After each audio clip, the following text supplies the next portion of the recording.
Well, good day, everyone. My name is Mike McCammon, and I'm the Executive Director of the NFC Forum. I'd like to welcome you today to one of our first open forums. Over the next several hours, we hope to give you a very exciting view of what is going on in the NFC community. I have Koichi Tagawa-san, our board chair, here with me today, and I'm going to turn it over to him to do a quick introduction about NFC. Good evening, Tagawa-san. Good evening, Mike. Thank you for your introduction. And I saw the housekeeping slide. Do you want to walk through that? I'm sorry. I should have done that. I'm sorry. Let's go back 2 slides. Just a second here. Yeah, I'm sorry. I'm so anxious to get going. So much to talk about.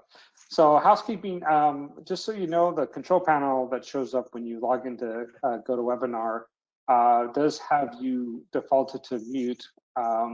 If you'd like to ask a question during the session, you can always do that in the chat session or comments section of that dialog box.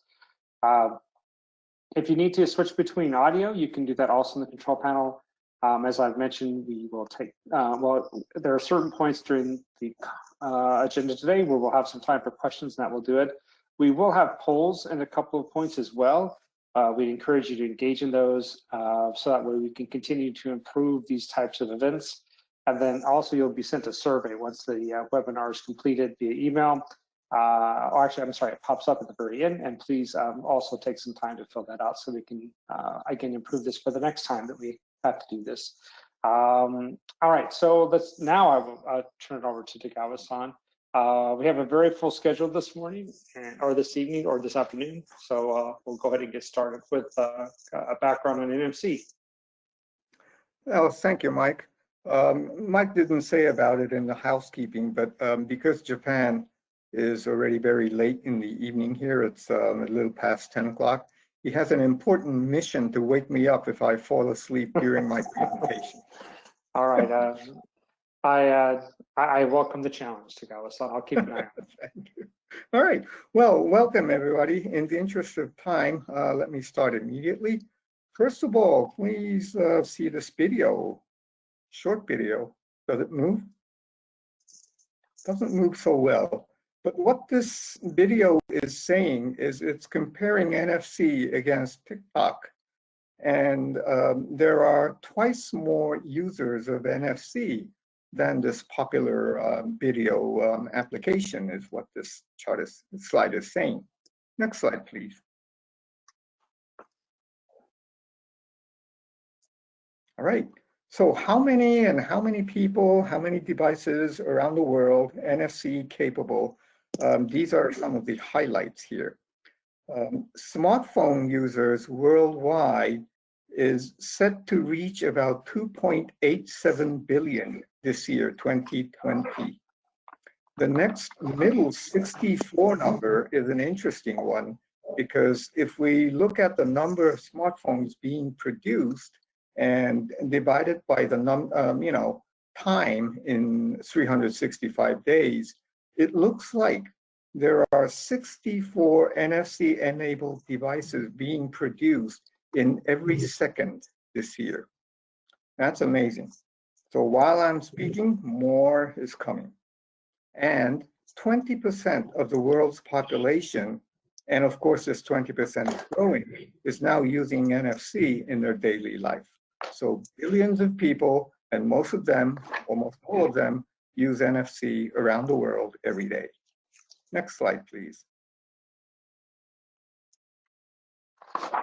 Now, you may tend to think that NFC is about payment, but it does many other things.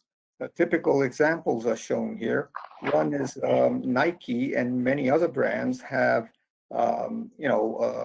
attires or whatever with NFC tags embedded in them. And by tapping those with your NFC phone, you can get access to more interesting features of that whatever item that you have purchased or you possess. The next middle one is showing a car door lock, which recently the car industry and the NFC Forum together made a standard settings where the NFC smartphones can become the door keys for your car. And this picture is showing a Mercedes-Benz, but there are many, many other car brands that are now adopting this feature. And of course, many other smartphones. This one is showing a Samsung smartphone, but it can work on any other smartphone as well. Now, on the far right is for transportation. I went to the city today in Tokyo. I always use my smartphone to get on the train. It's just a tap and it just goes. So that, you know, NFC is everywhere and more is coming and happening. Next slide, please.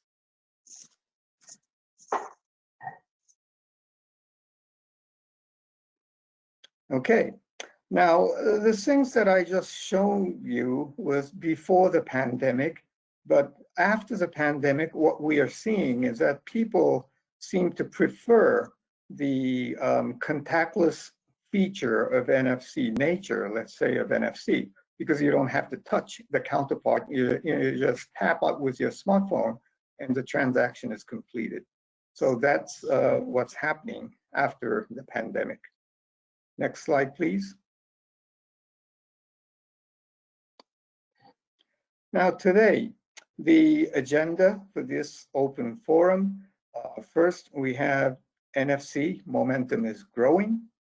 And then NFC, the waves behind smart packaging, which is a very important territory now for NFC. And on the far right, as you see, last but not the least, we ran in September an award program called the Innovation Awards. And we have the winners in this open forum today. And you can meet the winners in this opportunity. So these are the agenda today for this open forum session. Next slide, please. All right, let me briefly explain you what NFC is when the NFC Forum says NFC. Please, next slide. Very simply said, NFC is contactless in your mobile smartphone. So I think many of you already possess many contactless plastic cards, but these plastic cards, they over the years they get tuned to the service that it belongs to, because any service operator would want to have their cards performing the best in their system. What that means, sometimes the cards, although they may be based on some industry standards, lose interoperability even at the communication level. So the card for operator A will not work at operator B or operator C or whatsoever is the problem. So when you try to put this picture of contactless plastic cards into a mobile phone, you immediately have a problem that your mobile phone, depending, you will have to carry many mobile phones having different NFCs because it doesn't operate in different services. So what the NFC Forum did in the very early days and still continuing almost every day is we try to make, and we do have achieved, interoperability of these slightly different plastic card let's say characteristics into one standard set that will fit a mobile phone. So you carry only one NFC mobile phone and it will work in any of the NFC services around the world is the ultimate target, and we're getting close to it, and we're almost there, I would say, for NFC. That's the global interoperability that we are pursuing. Next slide, please. Now, I just talked about cards becoming inside your NFC phone, but because unlike the plastic card, the NFC phone has power supply. It's the power supply of the phone. So what the forum has done is that instead of not just letting the smartphone emulate a plastic card, we added other modes, like reverse it and make it become a reader-writer. And that is already in there. There is also a mode called peer-to-peer, where two NFC phones can talk to each other directly via NFC. And of course, the card emulation is the third one. And the last one is the most new one, and that is called the wireless charging. Because NFC has the capability to power up the plastic card and talk to it, that has been extended now to be able to charge the counter device on the other side. And how we did it is shown on the right side of this slide. There are different ISO-based NFC standards around the world. We combine them into this one interoperable set of specifications. And also at the same time, because a smartphone and all these features have to go beyond the physical size of a plastic ID1 size card, we made it form factor free. So there are many, many different sizes and shapes based on NFC antennas. And those are the accomplishments of the NFC specifications. Next slide, please. Now, let me talk a little bit about the uniqueness of NFC as an RF interface, because RF usually, it's a long distance, and either you recognize or not, you get connected, and therefore there are concerns about security, blah, blah, blah. But NFC is somewhat different, although it is still an RF interface. One is that the NFC transaction starts at the touch and ends when removed. So it is always an intended transaction, and it doesn't happen unintendedly. The next thing is it's intuitive, because you just tap to get something working. It's very intuitive. And the third one is a two-way data communication capability. Now, people like to compare NFC against QR codes, and of course QR codes have their own benefits, but one strong feature of NFC is that once the communication starts, it is not just one way like a QR code reading, it is bidirectional. So the device is talking to the tag, and the tag or card is talking to the phone, and this enhances security. And of course, on the far right, you see the global interoperability, which is why this is done, is because we have already the major device OSs around the world supporting natively NFC capability. Next slide, please. The NFC Forum, we have about 120 plus members, and the board is shown here, the 10 important companies. As you see, the smartphone OS guys are here, the major payment brands are here, and of course, many of the semiconductor chip makers are here, and of course, a consumer electronics brand. And we also have the company I belong to, which is a system integrator in this space. So we have, like, the necessary important players in the ecosystem at the board level, and altogether we have about 120 members, is the NFC Forum. Next slide, please. All right, now for more information, please learn at our website. And of course, please join the NFC Forum to work together with us and get excited together with us. And I hope this will be an interesting evening for you. And at the very end, or even during the presentation, you start to think joining the NFC Forum. And if you are already a member, I would like to extend my thanks for your very hard work to advance the NFC Forum activities more. Thank you very much. And I think this is the last slide from me, and I want to hand it back to Mike for the further talk. Thank you. All right, thank you, Tagawa-san. If you'd like to, you can go off camera. I know you'll hang around as long as you can, but no one will, I think, be angry at you if you have to drop off here a little bit later this evening, because I know it is late there. But again, it's always a pleasure to see you. Have a good evening. Thank you very much, Mike, and thank you very much, everyone. Enjoy the event. Right. Goodbye. I'll turn off my camera. Right. As was mentioned at the very beginning of Tagawa-san's presentation, the next item on the agenda is to recognize the ongoing work of our members through our NFC Champions program. Next slide, please. Each year, the NFC Forum does recognize members who have made contributions to and have had a valuable impact on the forum's activities. We do this each fall, and it is recognized in terms of a vote through membership. And so we'll go to the next slide, and I'd like to first congratulate Art from NXP.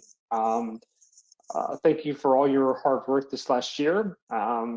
Obviously, one of many people that the forum would not be successful without your contributions. Next slide.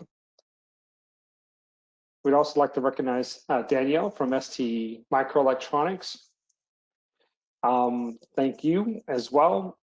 And this year in 2020, we have decided to add a People's Choice Award.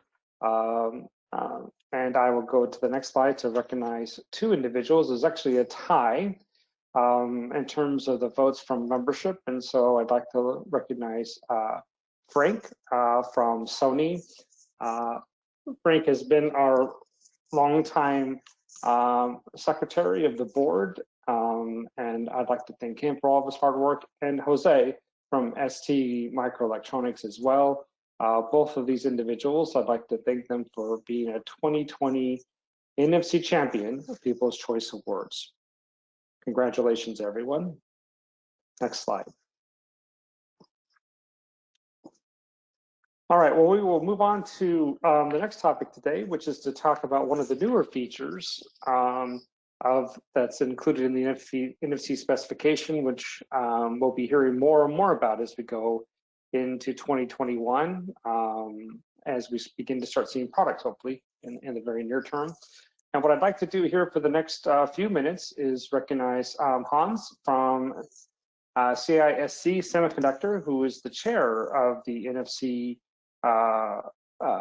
chair of the Wireless Charging Task Force, and as a senior design engineer. So I'll go ahead and lots of things to mention there, Hans. So I'll turn it over to you for the next few minutes to kind of walk us through wireless charging and the current status. Thanks, Mike. So hello and welcome also from my side. So my name is Hannes, as Mike already mentioned. I'm working in CISC. This is in Austria in the area of NFC and wireless charging. And as you can see there, I have also the honor to be the chair of the Wireless Charging Task Force. So today I want to give you an overview about wireless charging, so for what it is targeted for, and also what can be expected in the future. So next slide, please.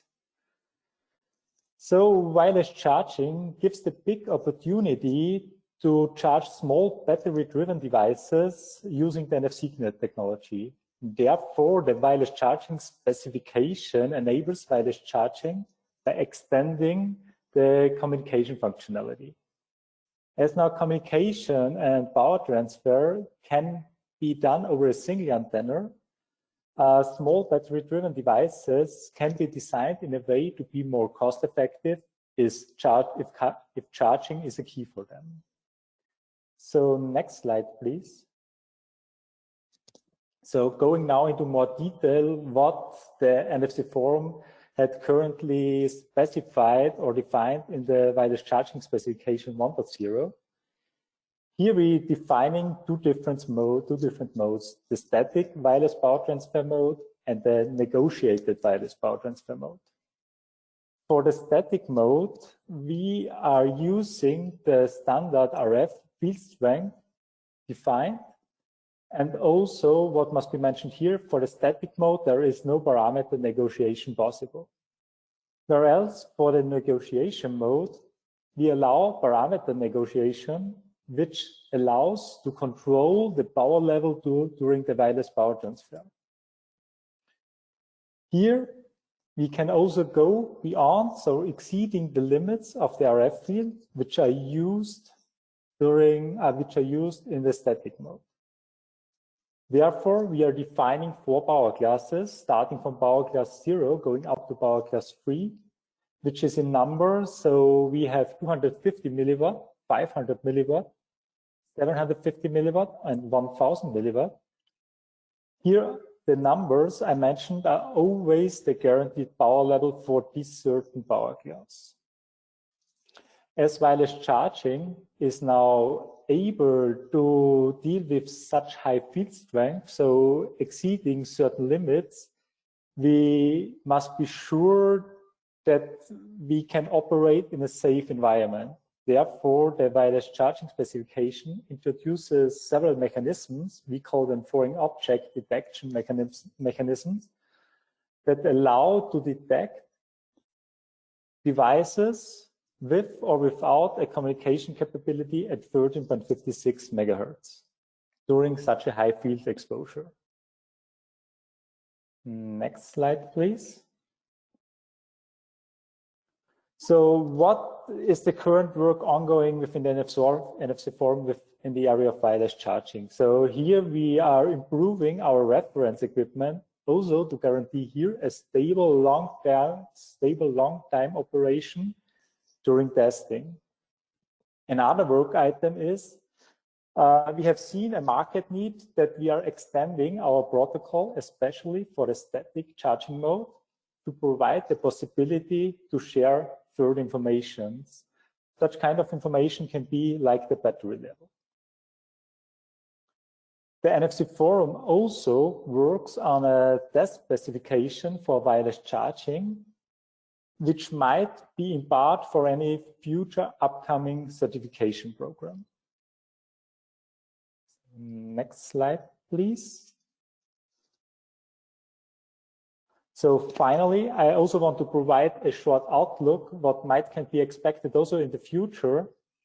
So here we see a special market for small antenna form factors. If you now think about stylus bands, earbuds, and so on, which are currently battery powered, but you have to exchange those or charge it via USB, they may come also with NFC-based wireless charging, and therefore small antenna form factors can be a key for those devices.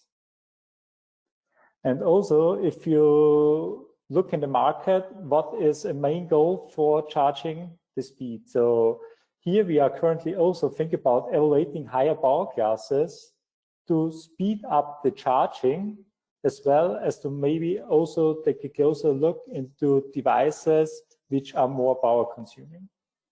So this has been everything from the wireless charging side. So then I would like to say thanks and hand over to Mike again.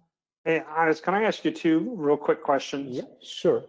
So for some of the individuals that are in the audience today, we're very familiar with the key wireless charging. So I take my phone and I set my phone on a pad to charge it.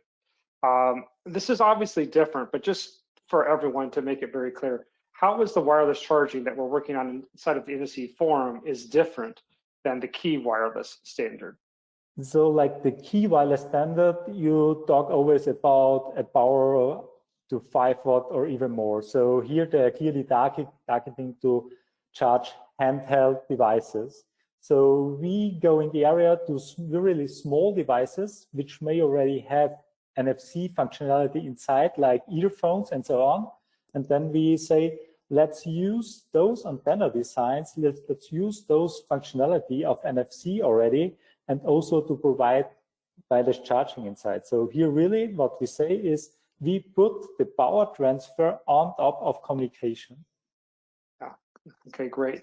Now you may not know this, but I'll congratulate you. So if you go look at the website traffic for the NFC Forum over the last year, my highest traffic day and highest traffic month was when we originally announced wireless charging. So there's obviously an immense amount of interest and excitement for the work the task force is doing. Do you have any guess at all, and I won't hold you to it, but when do you think we might start seeing products built on the specification? What would be your estimate in terms of when we might see products that get to implement the technology? Here I clearly see upcoming products mid of next year. And here we also then see if this comes to that there will be more and more products on the market, that there will a testing required to ensure interoperability also over all devices. Yeah, of course. All right, well, it's very, very exciting. I do want to thank you for your time this afternoon, and I'll do better next time when pronouncing your name. How does that sound? It's okay. Thank you. Okay, thank you. Have a good day. Bye. All right, well, I'm going to quickly, I just have a couple of quick slides before we go on to a really exciting presentation from ABI, which talks about a survey that we recently did between the NFC Forum and ABI on user experience and adoption. And I do want to give a quick update for those individuals that are not active members of the forum or not even members at this point in time. As Tagawa-san talked about, just generally about the technology and the organization, I wanted to get a little bit more detail in terms of the types of activities that we are very much involved in these days. I'm glad to report to the technology industry that there is ongoing health and growth of the NFC market. Obviously, the global pandemic continues to challenge all of us, both organizationally as well as corporately. But the good news is the work of a standards organization like ours is easily adaptable. Most of the work is done via video conferences. We do have face-to-face meetings as well to kind of help accelerate work items, but we are very comfortable, and the remote working is very common for us. As you can already tell, today's meeting has had individuals from 3 major time zones, Japan, Europe, and I live in the US. And so this is something that is very comfortable for us, and so work continues even during the quarantine. And as Tagawa-san already, one of the consequences of the quarantine is that we have seen is that individuals are starting to think about safety in new ways as it relates to their personal health. And the idea that the forum is kind of embraced is the messaging around enabling this contactless lifestyle, which of course is what NFC does support. Also, one of the big initiatives that we started last year, and you'll see it continuing into 2021, is an even more increased focus on user experience of the technology, especially as we expand beyond payment. Standards organizations like EAVCO, along with NFC Forum members, have made payment obviously in a wildly successful and popular implementation of NFC. But as Tagawa-san already mentioned, there's many other ways that NFC can be used, and the attributes of its design make it well suited for those use cases. And what we are seeing is that as we start to move into new use cases, there's an additional need to have an increased focus on user experience to make sure that users know where to tap and then what behaviors they should expect once they do tap. Or there's also the use case of the wireless charging. There is some usability work that we need to do to think about when do we do a set and rest type of user experience as opposed to tapping. The ABI study, which we're going to talk about here just in a few minutes, is going to talk about how we have found that we have done this pretty well, but there are still opportunities for improvement. And the good news is as users get more familiar with contactless payment, we're already halfway there, because as the NFC Forum's focus is on the NFC technology as it's built into the mobile handset, once you start to use your handset for these behaviors, I begin to learn where my antenna is on my device. And so it's really around how do I interact with the rest of the world as we go through that. There is obviously a ongoing effort on the technology side, on the specification work. And one of the things we just got an update on is wireless charging. There's always ongoing refinements and improvements. And there's also a very strong liaison and partnership work, which I'll talk about in a second. And that extends all the way into mobility, also into the IoT marketplace, retail and payment, and then also, and there's one I'm forgetting. What was the fourth one I was going to mention? Well, it's around well, let's see. Well, I won't skip. I will come to me, trust me. But one of the things that we do is with partnerships with other trade groups, we're able to make sure that the standard is workable. Well, automotive, that was the fourth one I was thinking of, and in all those other markets. There's another effort that we're working on inside of the forum, and it's the wayfinding initiative is what it's called. And we're looking at adding additional visual identifiers that will allow higher usability in certain markets. Look to hear more about that in 2021. And of course, the forum very much looks forward to a normalization of life, not only because that would mean that people can begin to move more safely and we don't have a lot of these health issues, but even global political as well. That we can return to in-person meetings and convenings as early as the second half of next year. In fact, this meeting was originally going to be in Okinawa this week, and unfortunately, obviously, due to the pandemic, we are unable to convene in person. Next slide, please. So again, for those that are not already involved in the forum, this would be basically our work product as the organization. One of the earlier stages of the work is use case ideation. One of the things that members are able to do is participate in special interest groups that actually help define what the technology can be adapted and used for. It's very exciting to look at something like wireless charging, which was not conceived in the original work, but as the community and member companies began looking at ways the technology could be repurposed and reused for new use cases, those ideas originally come out of our SIGs, our special interest groups. From that, either a working group or task force is set up, or oftentimes we'll also leverage liaisons and partnerships to make sure that specifications are developed. There's an entire workflow there that includes the technical committee and other committees as well. But the primary work product is done in working groups, and those are done by member companies. The third step of kind of the work items that we provide is also testing and compliance. The NFC Forum does have a certification program with a wide variety, an exhaustive list, by the way, of use test cases.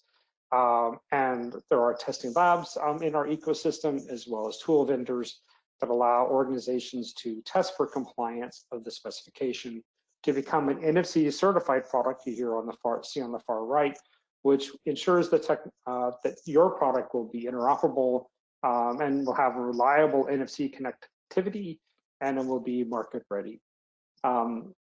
Let's see here. Let's go ahead and go on to the next slide. There have been some very large changes to our certification program that we announced on Monday to our membership. It is, in fact, I wasn't on the compliance committee call earlier today, but it's all kind of being announced and changed in conjunction with the 12th release of our certification program, which we would call internally CR12. There's many enhancements and new test cases that were added to CR12 and added some additional harmonization across the entire 13.56 megahertz spectrum, which is very, very good for the industry in terms of being able to go to one place to have your testing done to make sure that your product is compliant across all these different standards. Many of them are in the ISO that don't have certification programs, for instance.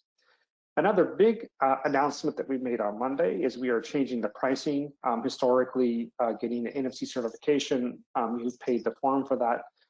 That is no longer the case. NFC certification is now free with the test report. We do list certified products on our website, and we will be working with industry over the next several years to increase the visibility of the value of NFC certification. And of course, now that it's free for members, this will be something that we expect will improve the interoperability, although it's actually quite good already inside of our ecosystem. We've also changed the design of the program, and I won't get into many of those details, but the most important aspect of that is that it's aligned with most other peer certification regimes. So if you're familiar with how, for instance, one of the certification regimes, for instance, like Wi-Fi Alliance or maybe even Bluetooth, there are quite a bit more similarities now. The design of the NFC Forum certification program was somewhat unique, and we heard a lot of feedback that if we could make it more familiar, it would also make it more simple for companies that are adding NFC into their products. If you'd like to learn more about the certification program changes, I would encourage you to visit our website, and I will and also keep an eye on an announcement around the CR12 release. Again, the certification committee met before this call, and all expectations is that they were going to approve that release. It's been a multi-year effort, and we're very, very excited that it's being released this month. And yes, it'll be great news for the NFC Forum community. Next slide. All right, well, I didn't have a very, sorry, I should have put in another bumper slide here, but our next topic for the rest of the hour is going to be our good friends at ABI. I assume that both Andrew and Phil are here, is that right? Yes, we are. Hi, Mike. Oh, hey. Hi, Mike. Hello. Good afternoon. So what I'm going to do now, again, until the, well, right around the top of the hour, is turn it over to both Andrew and Phil from ABI Research to talk about a research study we did in the early spring, just before the pandemic, and what they found about customer attitudes and the user and their experiences using NFC. Thanks, Mike. Well, good morning, good afternoon, good evening, everyone.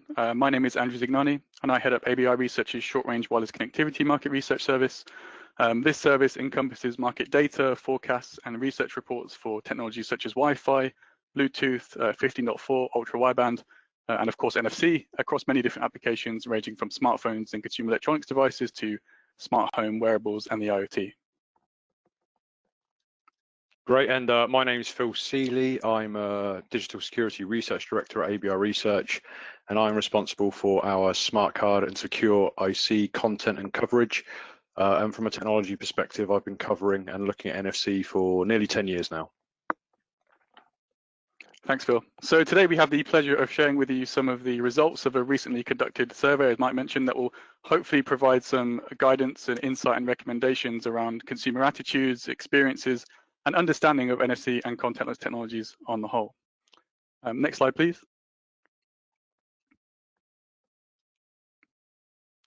But before we do that, I just want to provide a brief introduction and background into the survey itself and explain how some of the results were achieved and what the aims and ambitions of the survey were. Firstly, the goal of the survey was to try and build a better understanding of consumer adoption, experiences, and familiarity with contactless and NFC technology at both the global and regional level. Now, one thing I want to highlight here is that the survey was intended to capture users of the technology, and the first question asked respondents if they had ever used a contactless payment card or a mobile payment wallet platform such as Apple Pay or Google Pay or others. And those who had not used either were terminated from the survey at this point, meaning that only users of the technology were included in the results.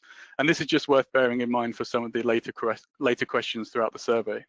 Additional questions were asked around the number of cards stored in mobile payment wallets, how often they use contactless technology, experience ratings and frequency of issues with the technology, as well as security and safety perceptions around contactless, use cases outside of contactless payments, and then the frequency of these, as well as how familiar they regarded themselves with NFC technology on the whole. And in addition, in order to negate the impact of global lockdowns, as well as potential recent increases in contactless and NFC usage, we asked respondents to provide answers as they would have done prior to the COVID-19 outbreak. And as you can see, the survey itself captured over 2,000 respondents across 9 different countries, including the US, China, Japan, South Korea, the UK, Spain, France, Germany, and Italy, as well as a variety of age groups in order to be able to provide some regional and age-specific takeaways around NFC technology, experiences, and usage. Next slide, please.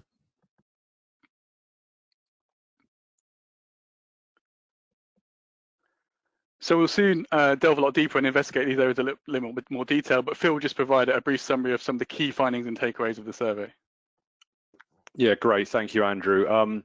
So yeah, Andrew's going to dig down into some of the more specifics a little bit later. But before we do that, I just wanted to take the opportunity to whet your appetite, I guess, and quickly touch upon some of what ABI Research, believes to be the key takeaways from the survey results. So First and foremost, the contactless payment card usage continues to exceed that of mobile NFC wallets. I think this clearly demonstrates that NFC digital payment applications still largely remain a secondary form factor and a companion to the physical card at this stage. Andrew will discuss this stat in a little bit more detail later, but overall, user experience is extremely high. However, we must report that 12% reported a negative experience, and this was well aligned with the 16% of respondents who had experienced frequent issues. And this clearly demonstrates, that work still needs to be done and improvements are still there to be made. Overall, on a positive note, the security message is very clear. The vast majority of respondents are confident, at least to some degree or some level, with the security or perceived security that contactless cards or mobile wallets provide. And this demonstrates that previous fears over contactless skimming has largely been reversed, and long gone are those days where we were looking at foil line wallets or pockets in order to kind of hide that information from somebody that may be trying to skim your card. Most respondents are at least somewhat familiar with NFC as a technology. It was approximately 18% are currently not familiar. But this is not the interesting finding here, I don't think. The findings clearly show that familiarity of NFC in contactless mature countries is lower. This is likely driven by, I would say, significant marketing and branding exercises done by OEMs, and this results in NFC technology being associated with branded wallets, for example, Apple, Google, and Samsung Pay, as opposed to perhaps the underlying technology that's being used. And finally, on a global level, contactless usage is also very high. With nearly half of respondents, it was 44% using contactless technology daily or nearly every day. And this is a great stat to see, just to show that contactless infrastructure is very well represented. So at this stage, we can move to the next slide, and then I'll hand it back off to Andrew. Thanks, Phil. Great stuff. So moving on to the specific survey questions, the first question asked in the survey was, which of the following contactless or tap-to-pay card or mobile payment solutions do you use? With the potential answers including contactless payment card, Apple Pay, Google Pay, Samsung Pay, Huawei Pay, LG Pay, and others. And again, to reiterate, the survey was terminated if the respondent had not used any of these methods. And respondents could also select more than one, for example, both a contactless payment card and Apple Pay. So the number of respondents will exceed the 2,000 survey respondents. But in terms of findings, as Phil mentioned, of those respondents who have used contactless technology, 54% of them used a contactless payment card solution. And in terms of mobile payment wallets, 46% reported having used Apple Pay, 42% having used Google Pay, 31% having used Samsung Pay, 12% having used Huawei Pay, and 10% having used LG Pay. And as things stand, as Phil highlighted earlier, contactless payment card usage continues to be higher than that of mobile payment wallets, with the latter still remaining a secondary form factor and companion of the physical contactless card. Next slide, please. And if we take a look at contactless payment card usage at a regional level, it is the UK with the highest percentage of respondents. So they've used a contactless payment card solution, with 64% of respondents having used it, which is 10% higher than the global average of 54%. The US and South Korea are also both very high, with 61% each respectively, while broadly speaking, the contactless card usage number across European countries is lower, with Italy at 55%, Spain at 54%, and France and Germany considerably lower, with both at 48% respectively. China at just 45% of respondents having used a contactless card was the country with the lowest usage percentage. Next slide, please. The second question in our survey asked respondents how many payment cards were stored in their mobile payment wallets. And the results showed that typically respondents across the globe have 2 payment cards stored in their wallet, with 34% reporting this number. 22% of respondents reporting having 3 cards in their mobile wallets, 14% with 4 cards, and 11% with 5 cards, and around 1% having 6 or more. So around 1/5 or 18% of respondents have just a single payment card stored in their wallets. And there are, of course, a number of takeaways from these results. So 82% of respondents have 2 or more payment cards stored in their contactless mobile payment wallets, with nearly half of respondents having 3 or more. And interesting, over a quarter of respondents have 4 or more cards stored in their wallets, which is quite impressive. Next slide, please. The third question in the survey asked respondents how often they used either their contactless payment card or mobile payment wallet solution. And the survey discovered that 16% of respondents used it daily, 28% nearly every day, 32% multiple times per week, which is the most common response, 17% multiple times per month, and 6% rarely. Again, there are a number of ways to look at this. So over 3/4 or 76% of respondents use their contactless payment card or payment wallet solution at least multiple times per week or more frequently. And 44% of respondents use it daily or nearly every day, while 94% of respondents use it at least several times per month or greater. So ultimately, it's clear that once exposed to contactless payment solutions, usage is very high, which demonstrates the high levels of acceptance, confidence, and belief in the value and utility of NFC and contactless technology. Next slide, please. So just taking a brief look at this from a regional perspective, so daily usage of contactless payment cards or payment wallet solutions is highest in the UK at 20% or 1/5 of respondents, which is significantly greater than the European average of around 15%. Japan ranked second with 18% of respondents using it daily, and China ranked third with 18% as well. And part of the reason for this high daily usage in these regions may be due to strong contactless infrastructure within transportation applications. However, China also ranked higher than average for rare usage, with around 8% of respondents using it rarely, with Germany also reporting rare usage at 8%. In contrast, in the UK and France, only 3% of respondents use the technology rarely. Next slide, please. So question 4 of the survey asked respondents to rate their experiences of using a contactless payment or mobile payment wallet platform on a scale from 1 to 5, with 1 being very negative and 5 being very positive. Overall, the experiences of using contactless technology were very positive, with 42% of respondents rating their experience a 4 out of 5. Over a quarter, or 27%, rated their experience as very positive or full marks, 5 out of 5. Almost 1/5 provided a 3 out of 5 rating, which we still consider as a satisfactory score or somewhat positive score. Meanwhile, 10% ranked their experience as negative or 2 out of 5, while 2% ranked it as very negative, giving it a 1 out of 5 score. To summarize, around 88% of respondents would rate their experience as positive, assuming 3 out of 5 is a positive score, while just 12% of respondents had a negative experience with the technology. But while these scores are relatively positive here, with 2/3 of respondents giving either 4 or 5 out of 5, there's definitely room for improving the overall user experience to grow this further. Next slide, please. So very closely linked to these experiences, question 5 sought to understand if those using contactless technology had ever experienced any issues while using a contactless payment card or mobile payment wallet. And the results here were very interesting. So 16% of respondents reported having frequent issues with their contactless payment cards or payment wallets, and half of all respondents reported having occasional issues. So this means that around 2/3 of respondents, or 66%, have experienced issues while using their contactless solution.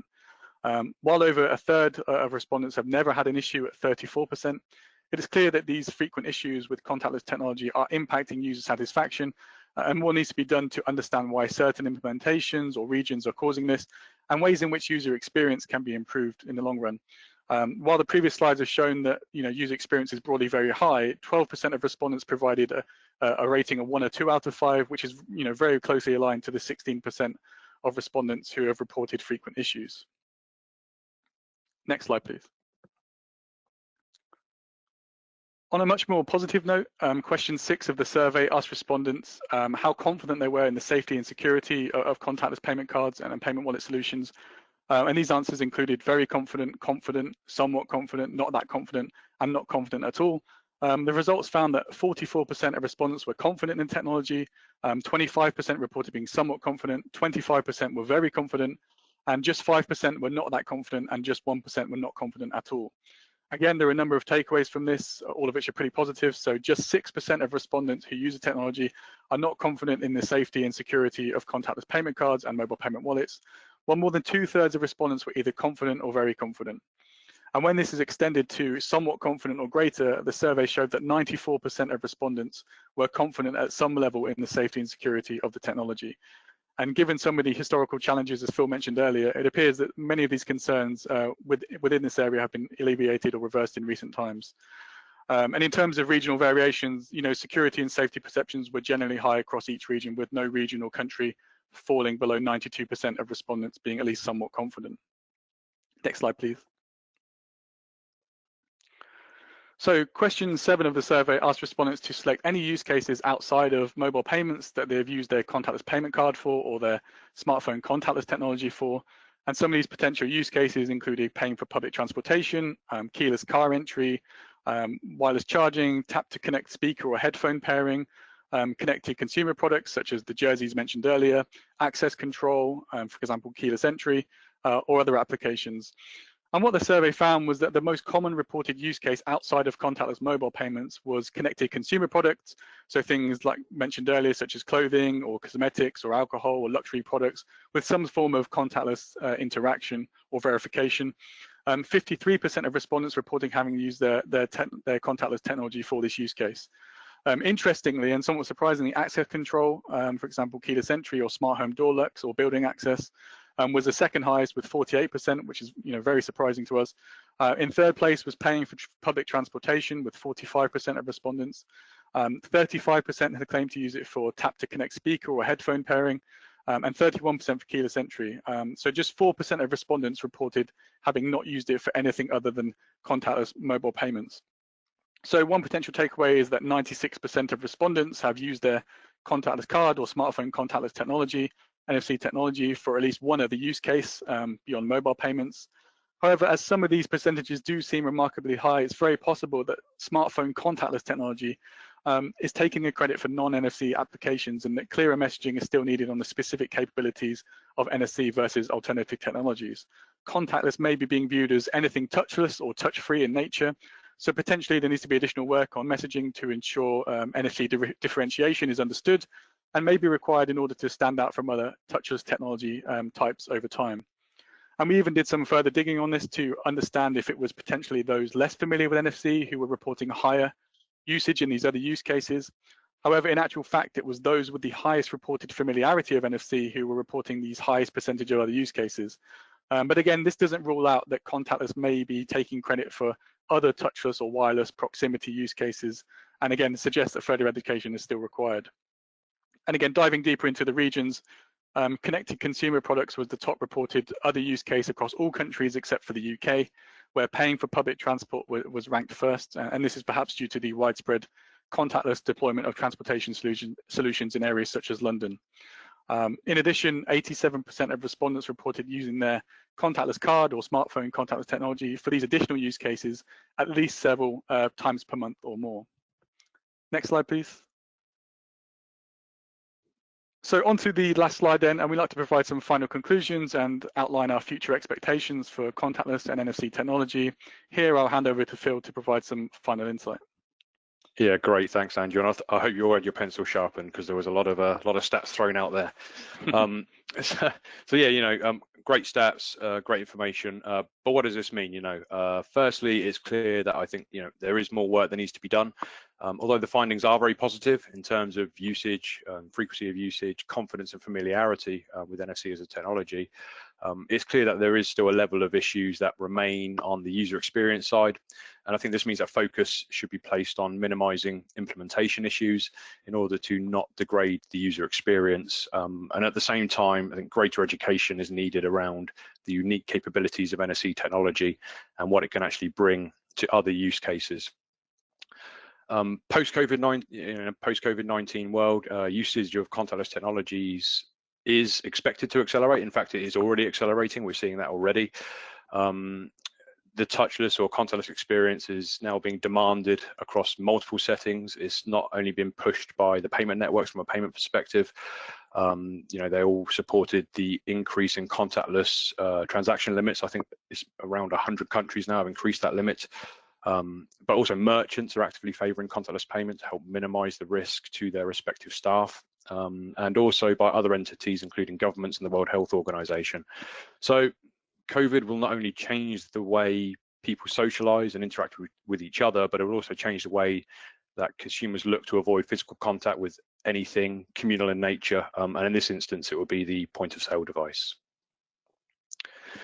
And that former point feeds directly into the next point, where market messaging, and we've all seen this already, it's significantly shifted, and that perspective is now really focused maybe not so much on convenience, but really pushing that towards the hygiene and safety aspects. And contactless or NFC is certainly being pitched or used as a technology to help reduce the risk of COVID spread.